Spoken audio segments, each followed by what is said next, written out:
దేవునికి మహిమ కలుగునుగాక. ప్రియులారా, ప్రభునామన మీ అందరికీ వందనములు తెలియచేస్తూ ఉన్నాను. దేవుని వాక్యమును ధ్యానిందాము. యోహాను సువార్త 15వ అధ్యాయము 3వ వచనం. నేను మీతో చెప్పిన మాటను బట్టి మీరిప్పుడు పవిత్రులై ఉన్నారు. నాయందు నిలిచియుండుడి, మీ యందును నేను నిలిచియుందును. తీగ ద్రాక్షావళి నిలిచింటేనే గాని తనంతట తాను ఎలాగూ ఫలింపదో, అలాగే నాయందు నిలిచుంటేనే గాని మీరు ఫలింపరు. ప్రియులారా, ఉదయకాల సమయంలో పరిశుద్ధాత్మ దేవుడు యోహాను సువార్తను మనతో మాట్లాడుతూ వస్తున్నారు. ఏమని అని ఆలోచన చేస్తే, నేను మీతో చెప్పిన మాట అంటున్నారు. ఆయన ఏ మాట చెప్పారండి శిష్యులకు? ఆయన ఏ మాట చెప్పారండి ప్రజలకు అని ఆలోచన చేస్తే, ఆయన నిజమైన ద్రాక్షావల్లిగా ఉన్నారు. ఆయన తండ్రి వ్యవసాయకుడుగా ఉన్నారు. గనుక ద్రాక్షావల్లి ఫలిస్తుంది కదండి. ద్రాక్షావల్లి ఆయన అయినప్పుడు ఆయనలోండి మనము తీగలుగా ఉన్నాము. అందుకని అంటున్నాడు ఆయన, నాలో ఫలింపని ప్రతి తీగను ఆయన తీసిపారేయను, ఫలించు ప్రతి తీగ మరి ఎక్కువగా ఫలింపవలనని దానిలోని పనికిరాని తీగలు తీసివేయను. అది ఆయన చెప్పిన మాట. గనుక ఆయనలో ఉండి ఫలించాలని ప్రతినిత్యం ఆయన ఎదురు చూస్తున్నాడు.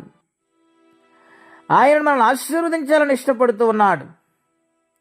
గనుక ద్రాక్షావళిలో ఉండే బిడ్డలుగా మనం ఎల్లప్పుడూ కూడా తీగలుగా ఉండాలని ప్రభు పేట మీకు మనవి చేస్తూ ఉన్నాను. ఆయన అంటూ ఉన్నాడు, మీరు పవిత్రులై ఉన్నారు. ఎప్పుడు పవిత్రులు? ఆయనలో ఉన్నప్పుడు పవిత్రులై ఉన్నారు. ఆయనకి జీవించినప్పుడు, ఆయన సన్నిధిలో నడిచినప్పుడు, ఆయనకు లోబడినప్పుడు పవిత్రంగా పరిశుద్ధముగా దేవుడు మన జీవితాలను మారుస్తానని ఆనాడు ప్రజలతో ఆయన మాట్లాడుతున్నాడు. ఈనాడు మనతో కూడా ఆయన మాట్లాడుతూ, మరి ఆయనలో ఉన్నామా? మన సొంత ఆలోచనలను బట్టి, మన సొంత నిర్ణయాలను బట్టి దేవునికి దూరమైపోతున్నామేమో ఒక్కసారి ఆలోచన చేయాలని ప్రభు పేట మనవి చేస్తూ ఉన్నాను. ఎందుచేతనగా మన సృష్టించిన సృష్టికర్త ఆయన గనుక ప్రతి విషయములో కూడా ఆయనతో మనము పెనవేసుకునే వారిగా ఉండాలని మనవి చేస్తున్నాను. ప్రియులారా, రెండవదిగా ఆయన అంటూ ఉన్నాడు, తీగే ద్రాక్షావళిలో ఉంటే ఎలాగూ ఫలిస్తుందో, తీగ ద్రాక్షావళిలో లేకపోతే ఎలాగూ ఫలింపదని ఇక్కడ ఆయన వివరిస్తూ ఉన్నాడు. గనుక శ్రేష్టమైన ఆశీర్వాదం పొందుకోవాలంటే ద్రాక్షావళిలో తీగ ఖచ్చితంగా ఉండి తీరాలి. అలాగునని మనము కూడా దేవుని సన్నిధిలో లోబడి జీవించాలి. ఆయనలో ఉండి ఫలించాలి.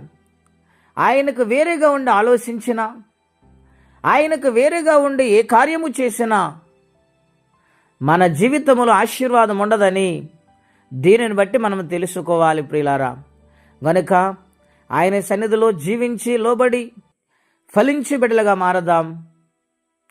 ప్రతి సమస్య నుండి విడుదల పొందుతాం.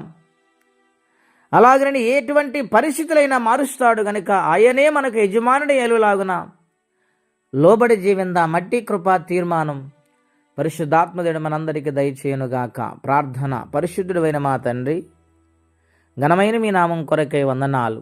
అవును ప్రభువా, మీరు ద్రాక్షావల్లి, మేము తీగలం. మీలో ఉన్నప్పుడు మేము దినదినము ఫలిస్తాము ప్రభువా. అలాగూ ఫలించాలని మీరు కోరుకుంటూ ఉన్నారు. ఫలించే జీవితం మాకు దయచేయండి నాయన. మా సొంత ఆలోచనల వల్ల, మన సొంత మార్గాలను బట్టి ప్రభువా, మేము నాయన ఫలింపకుండా ఉండుట కంటే మీకు లోబడి జీవించి ఫలించేవారిగా మమ్మల్ని మార్చమని, ఎవరి కష్టములో బాధలు ఇబ్బందులు ఉన్నారు వారికి సహాయము చేయమని, ఈ దినము దీవెనకరంగా మార్చమని యేసుక్రీస్తు వారి పుణ్యనామమున ప్రార్థించి స్తుతించి వేడుచున్నాము తండ్రి. ఆమెన్. దేవుడు దీవించును గాక. ఆమెన్.